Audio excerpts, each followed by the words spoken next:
The Story of King Arthur and His Knights by Howard Pyle. Chapter 3rd. How Sir Pelleas did battle with Sir Engamore, otherwise the Knight of the Green Sleeves, and of what befell the Lady Attard. Now Sir Pelleas and his party, and the damsel Parcenet and her party, travelled onward until after a while in the afternoon they came on to the utmost boundaries of the forest, where the woodland ceased altogether, and many fields and meadows, with farms and crops and plantations of trees all abloom with tender leaves and fragrant blossoms, lay spread out beneath the sky. And Sir Pelleas said, "This is indeed a very beautiful land into which we have come." Whereat the damsel Parcenet was right well pleased, for she said, "Sir, I am very glad that which thou seest belikes thee, for all this region belonged unto the Lady Attard, and it is my home. Moreover, from the top of yonder hill one may behold the castle of Grandmans, which lieth in the valley beneath." Then Sir Pelleas said, "Let us make haste, for I am wonderfully desirous of beholding that place." So they set spurs to their horses and rode up that hill at a hand gallop.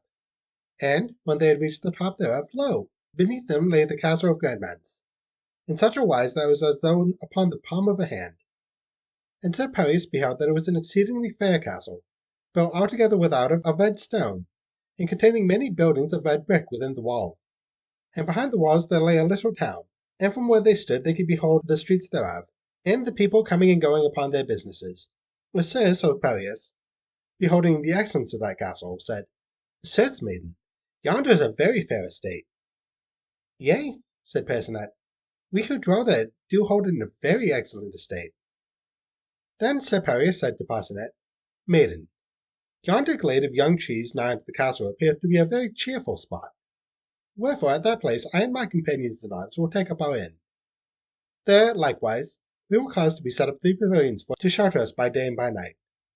Meantime, I beseech of thee, thou wilt go unto the lady thy mistress, and say unto her that a knight hath come unto this place, who, albeit he knoweth her not, holdeth that the Lady Guinevere of Camelot is the fairest lady in all the world. And I beseech thee to tell that lady that I am here to maintain that saying against all comers at the peril of my body. Wherefore, if the lady have any champion for to undertake battle in her behalf, him will I meet in yonder field tomorrow at midday, a little before I eat my midday meal. For at that time I do propose for to enter into yonder field, and to make parade therein until my friends bid me for to come into my dinner, and I shall take my stand at that place in the honor of Lady Guinevere of Camelot." "Sir Pelleas," said the damsel, "I will even do as thou desirest of me, and, though I may not wish that thou mayst be the victor in that encounter, yet I am soothly sorry for to depart from thee, for thou art both a very valiant and very gentle knight, and I find that I have great friendship for thee." Then Sir Pelleas laughed, and he said, "Parcenet, thou art minded to give me praise that is far beyond my deserving." And Parcenet said, "Sir, not so, for thou dost deserve all that I may say to thy credit." Thereupon they twain took leave of one another with very good will and much kindness of intention.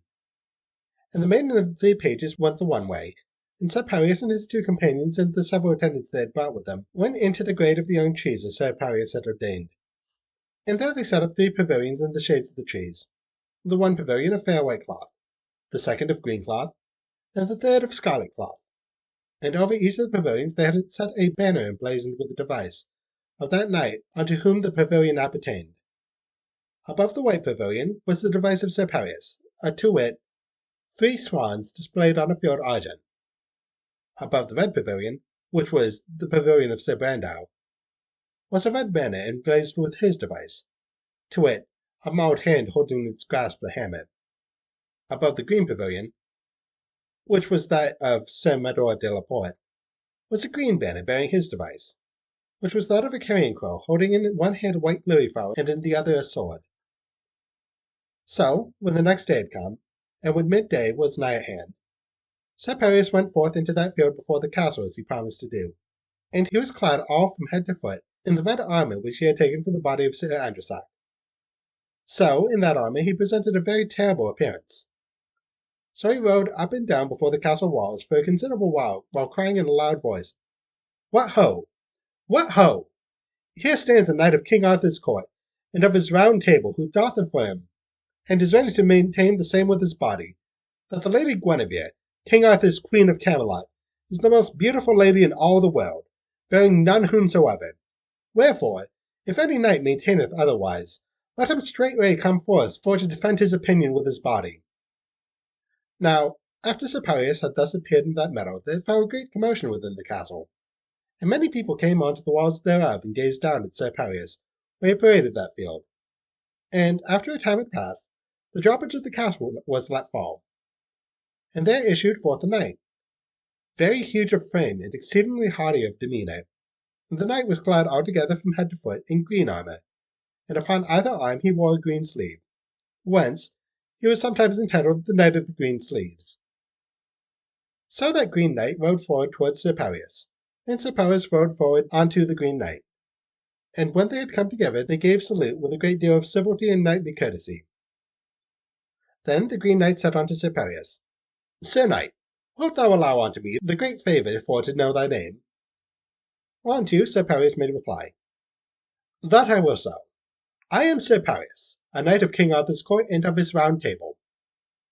Then the Green Knight made reply, Ha, Sir Pelleas, it is a great honour for me to have to do with so famous a knight. For who is there in the courts of chivalry who hath not heard of thee? Now, if I have the good fortune for to overthrow thee, then will all thy honour become my honour. Now, in return for thy courtesy, for making proclamation of thy name, I give unto thee my name and title, which is Sir Engamore of Malvat, further known as the Knight of the Green Sleeves. And I may furthermore tell thee that I am champion unto the Lady Ettard of Grandmance, and that I have defended her credit unto peerless beauty for 11 months, and against all comers. Wherefore, if I do successfully defend it for 1 more month longer, then do I become lord of her hand in all this fair estate. So, I am prepared to do the utmost in my power in her honour. Then Sir Pelleas said, Sir Knight, I grant thee gramercy for thy words of greeting, and I too will do my utmost in this encounter. Thereupon each knight saluted each other with his lance, and each rode to his appointed station. Now a great concourse of people had come down to the lower walls of the castle and of the town for to behold the contest of arms that was toward. Wherefore, it would be hard to imagine a more worthy occasion where knights may meet glorious contest of friendly jousting. Wherefore each knight prepared himself in all ways, and dressed him his spear and his lance with great care and circumspection. So, when all had been prepared for that encounter, an herald, who had come forth from the castle into the field, gave the signal for assault. Thereupon, in an instant, each knight drave spurs into his horse and rushed the one against the other, with such terrible speed that the ground shook and trembled beneath the beating of their horses' feet. So they met exactly in the centre of the field of battle, and the one knight smiting the other in the midst of his defences, with a violence that was very terrible to behold. And the spear of Sir Engamore burst into as many as 30 pieces, but the spear of Sir Pelleas held, so that the Green Knight was hurtled so violently out of his saddle that he smote the earth above a spear's length behind the crupper of his horse. Now, when those who had stood upon the walls beheld how entirely the Green Knight was overthrown in the encounter, they lifted up their voices in a great outcry, for there was no such knight as Sir Engamore in all those parts. And more especially did the Lady Ettard make great outcry, for Sir Engamore was very much beloved by her, wherefore, seeing him so violently flung down upon the ground, she deemed that perhaps he had been slain. Then 3 esquires ran to Sir Engamore and lifted him up and unlaced his helm for to give him air. And they beheld that he was not slain, but only in a deep swoon. So, by and by, he opened his eyes, and at that Sir Pelleas was right glad, for it would have grieved him had he slain that knight. Now, when Sir Engamore came back to his senses once more, he demanded with a great vehemence that he might continue the contest with Sir Pelleas, afoot and with swords. But Sir Pelleas would not have it so. Nay, Sir Engamore, quoth he, I will not fight thee so serious a quarrel as that, for I have no despite against thee. And at that denial Sir Engamore fell weeping from pure vexation and shame of his entire overthrow. Then came Sir Brandiles and Sir Mador de la Porte, and gave Sir Pelleas great acclaim for the excellent manner in which he had borne himself in that encounter. And at the same time they offered consolation to Sir Engamore, and comforted him for the misfortune that had befallen him. But Sir Engamore would take but little comfort in their words. Now, whilst they all stood together, there issued out from the castle the Lady Ettard and an exceedingly gay and comely court of esquires and ladies, and these came across the meadow towards where Sir Pelleas and the others stood. Then, when Sir Pelleas beheld that lady approach, He drew his miscordia and cut the thongs of his helmet, and took the helmet off of his head, and thus he went forward bareheaded to meet her. But when he had come nigh, he beheld that she was many times more beautiful than that image of her painted upon the ivory panel of which he had aforetime beheld. Wherefore his heart went forth unto her with a very great strength of liking. So therewith he kneeled down upon the grass, and set his hands together palm to palm before her. And he said, Lady, I do very greatly crave thy forgiveness, that I should done thus had battle against thy credit.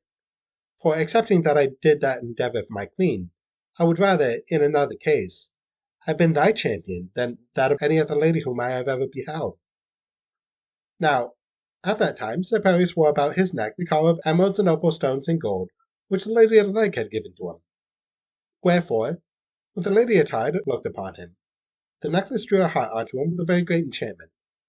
Wherefore she smiled upon Sir Paris very cheerfully, and gave him her hand and caused him to arise from that place where he kneeled. And she said to him, Sir Knight, thou art a very famous warrior, for I suppose there is not anybody who knoweth aught of chivalry, but hath heard of the name of Sir Paris the gentle knight. Wherefore, though my champion Sir Engamore of Malvern hath heretofore overthrown all comers, yet he not need feel very much ashamed to have been overthrown by so terribly strong a knight. Then Sir Paris was very glad unto the kind words which the Lady Attard spake unto him, and therewith he made it known unto Sir Brandours and Sir Mador de la Porte. Unto these knights also the Lady Attard spake very graciously, being moved thereto by extraordinary regard she felt towards Sir Paris. So she besought those knights that they would come into the castle and refresh themselves, with good cheer, and with that the knights said that they would presently do so. Wherefore they returned each knight unto his pavilion, and there each bedight himself with a fine raiment and with ornaments of gold and silver in such a fashion that he was noble company for any court.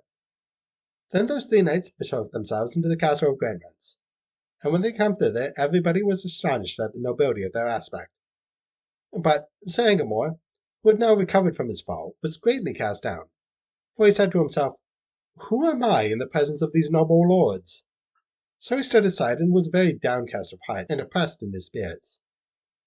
Then the Lady Attard set a very fine feast, and Sir Paris and Sir Brandours and Sir Mador de la Porte were exceedingly glad thereof.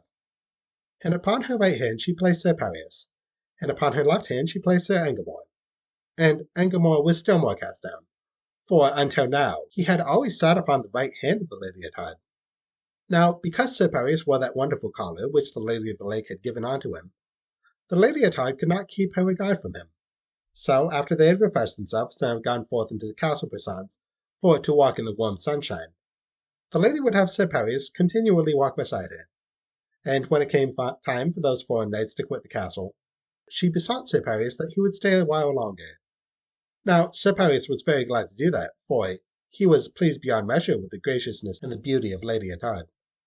And so, by and by, Sir Brandours and Sir Mador de la Porte went back onto their pavilions, and Sir Paris remained at the castle of Grandments for a while longer. Now, that night the Lady Attard let to be made a supper for herself and Sir Paris, and at that supper she and Sir Paris alone sat at the table, and the damsel Parcenet waited in attendance upon the lady. While they ate, certain pages and esquires played very sweetly upon the harps, and certain maidens who were attendant unto the court of the lady sang so sweetly that it expanded the heart of the listener to hear them. And Sir Paris was so enchanted with the sweetness of the music, and with the beauty of Lady Attard, that he wist not whether he were indeed upon the earth or in paradise. Wherefore, because of his great pleasure, he said unto the Lady Attard, Lady, I would that I might do somewhat for thee to show unto thee how high is the regard and the honour in which I hold thee. Now, as Sir Paris sat beside her, the Lady Attard had continuously had an observation that wonderful collar of gold and emerald and opal stones which hung about his neck, and she coveted that collar exceedingly. Wherefore she now said unto Sir Paris, Sir Knight, thou mayst indeed do me a great favour if thou hast the mind for to do so. What favour may I do thee, lady? Said Sir Paris. Sir, said the Lady Attard, thou mayst give unto me that collar which hangeth about thy neck. At this the countenance of Sir Paris fell, and he said, Lady, I may not do that, for the collar came unto me in such an extraordinary fashion that I may not part it from me. Then the Lady Attard said, Why mayst thou not part from it, Sir Paris? Thereupon Sir Paris told her all the extraordinary adventure with the Lady of the Lake. and how the fairy lady had given the collar unto him.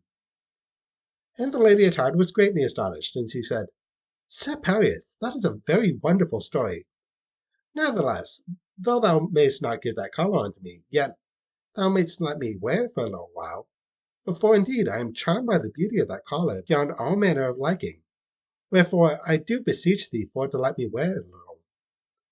Then Sir Perius could not refuse her no longer. So he said, Lady, thou shalt have it to wear for a while.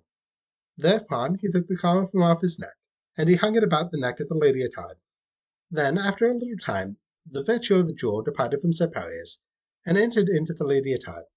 And the Lady Ettard looked upon Sir Perius with altogether different eyes than those which she had before regarded him. Wherefore she thought unto herself, what ailed me that I should have been so enchanted with that knight, to the discredit of my champion who had served me so faithfully? Hath not this knight done me grievous discredit? Hath he not come hitherward for no other reason than for that purpose? Hath he not overthrown mine own knight in scorn of me? What then hath ailed me that I should have given him such regard as I have bestowed upon him? But though she thought all this, yet she made no sign thereof unto Sir Perius, but appeared to laugh and talk very cheerfully. Nevertheless, she immediately began to cast about in her mind for some means whereby she might be revenged upon Sir Perius. For she said to herself, Lo, is he not mine enemy, and is not mine enemy now in my power? Wherefore, should I not take full measure of the revenge upon him for all that which he has done unto Gentmans? So by and by she made excuse, and arose and left Sir Perius. And she took Parcenet aside, and she said unto the damsel Parcenet, Go and fetch me hither presently a powerful sleeping draught. And then Parcenet said, Lady, what would you do? And the Lady Ettard said, No matter. And Parcenet said, Would you give unto that noble knight a sleeping draught? And the lady said, I would.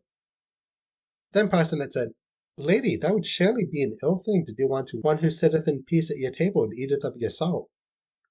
Whereto the Lady Ettard said, Take no care as to that girl, but go thou straightway and do as I bid thee. Then Parcenet saw that it was not wise for her to disobey the lady. Wherefore she went straightway and did as she was bidden. So she brought the sleeping draught to the lady in a chalice of pure wine. And the Lady Ettard took the chalice and said to Sir Perius, Take thou this chalice of wine, Sir Knight, and drink it unto me according to the measure of that good will that thou hast unto me. Now Parcenet stood behind her lady's chair, and when Sir Perius took the chalice, she frowned and shook her head at him. But Sir Perius saw it not, for he was intoxicated with the beauty of the Lady Ettard, and with the enchantment of the collar of emeralds and opal stones and gold which she now wore. Wherefore he said unto her, Lady, if there was poison in that chalice, yet would I drink of the wine that is in it at thy command. And the Lady Ettard fell a laughing beyond measure, and she said, Sir Knight, there is no poison in that cup. So Sir Perius took the chalice and drank the wine, and he said, Lady, how is this? The wine is bitter. To which the Lady Ettard made reply, Sir, that cannot be. Then a little while Sir Perius's head waxed exceedingly heavy, as if it were of lead.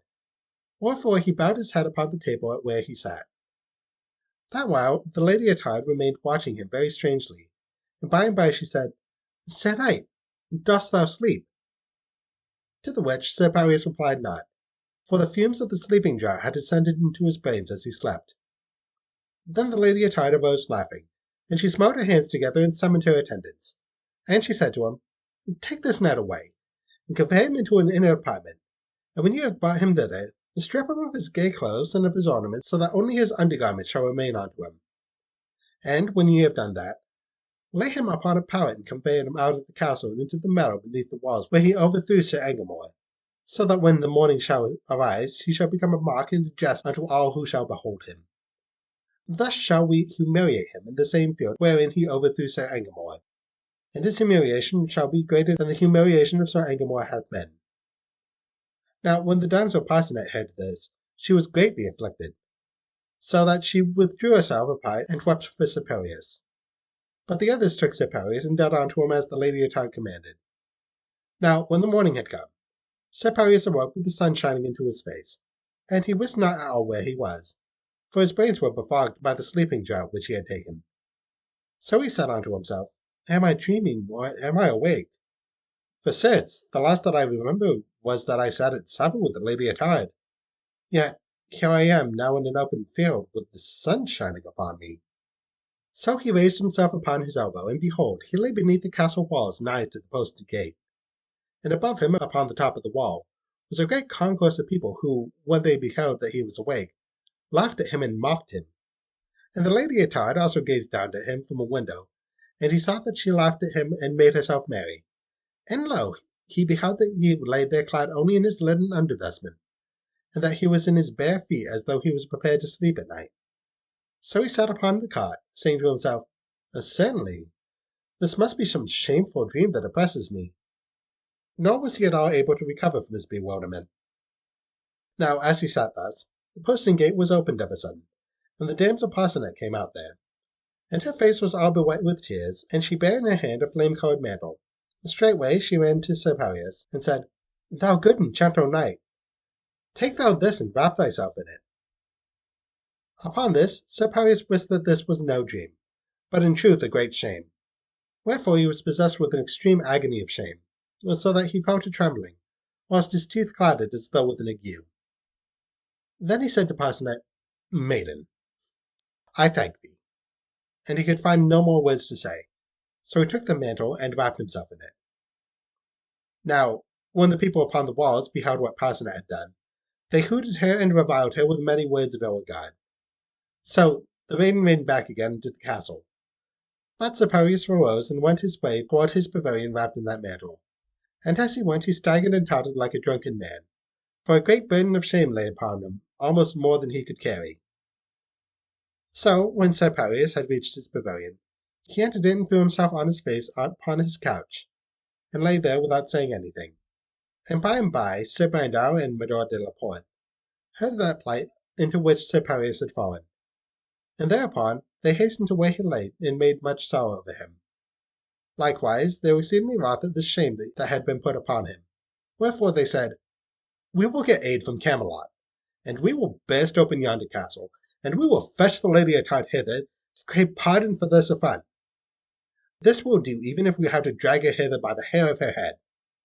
But Sir Pelleas lifted not his head, only groaned, and he said, Let be, messieurs, for under no circumstance shall ye do that thing, she being a woman.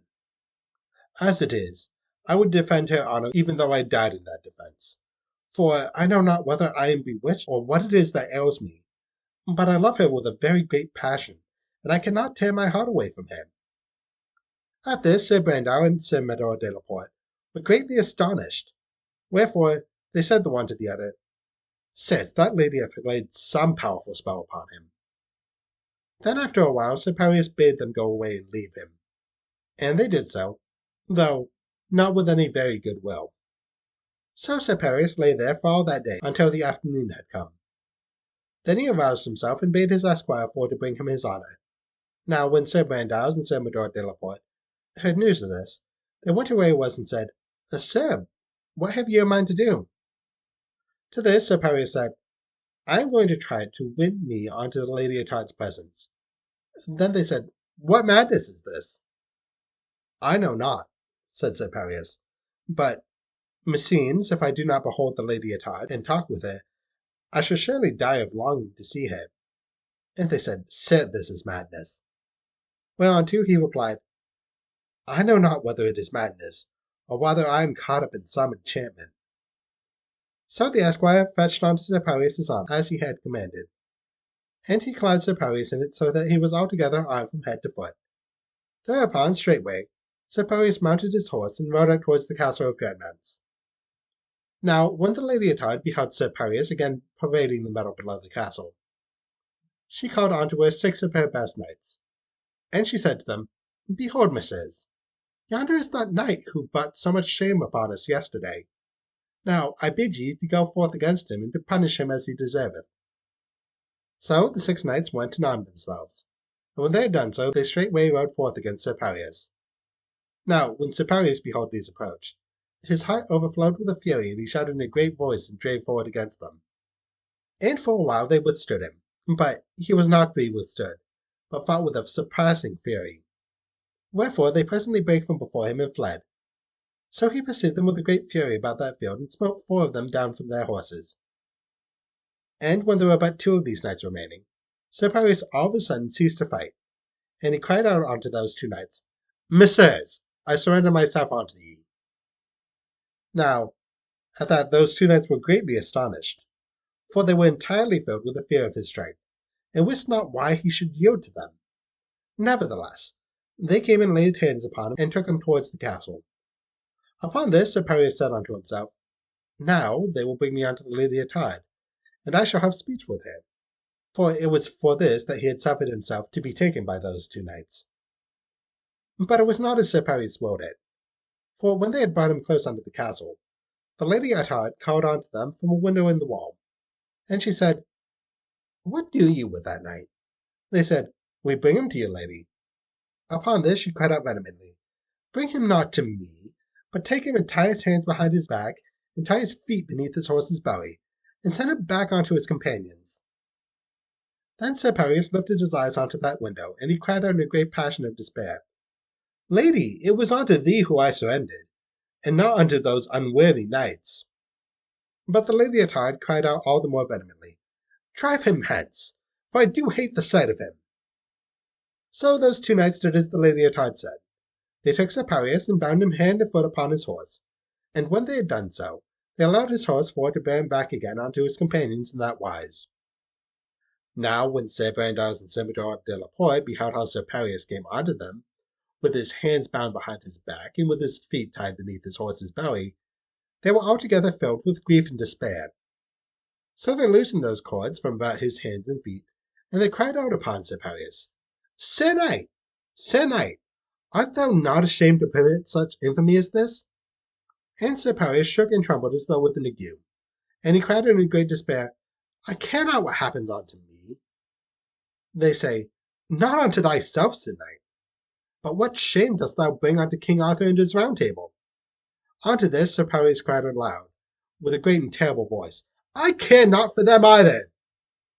All this befell because of the powerful enchantment of the collar of emeralds and opal stones and of gold, which Sir Paris had given unto the Lady Ettard, and which she continually wore, for it was beyond the power of any man to withstand the enchantment of that collar. So it was that Sir Paris was bewitched, and brought to that great pass of shame.